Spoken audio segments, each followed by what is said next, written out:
કોંગ્રેસ નેતા પાલ આંબલિયાએ સરકાર પર આકરા પ્રહાર કરતા કહ્યું કે સરકારની નીતિ રીતિ ખેડૂતો માટે હંમેશા વિરોધી છે। સરકારની નીતિ કાયમી માટે હાથીના દાંત જેવી રહી છે, ચાવવાના અલગ, બતાવવાના અલગ। એક બાજુ સરકાર 2022માં ખેડૂતોની આવક ડબલ કરવાની વાત કરે છે અને બીજી બાજુ જ્યારે ખેડૂતોના ખેત પેદાશના ભાવ ઉપર ગયા છે ત્યારે સરકારે એમાં કોઈને કોઈ હરકત કરી છે। છેલ્લા 5 વર્ષની જ આપણે વાત કરીએ તો અત્યારે ડુંગળીના ભાવ જ્યારે 800-900 રૂપિયા પ્રતિમણ ખેડૂતને મળતા હતા ત્યારે કેન્દ્ર સરકારે એ ડુંગળી પર નિકાસ પર પ્રતિબંધ મૂકી અને ડાયરેક્ટ 200-250 રૂપિયાએ લઈ આવી।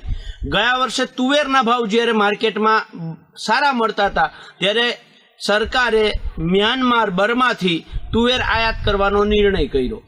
એના આગલા વર્ષે કપાસના ભાવ જ્યારે આપણે સૌ જાણીએ છીએ કે 2500-2600 રૂપિયાની આસપાસ જ્યારે થઈ ગયા ત્યારે જ કેન્દ્ર સરકારે નિકાસ પર પ્રતિબંધ મૂક્યો અને કપાસનો ભાવ ગગડી અને નીચે આવી ગયો।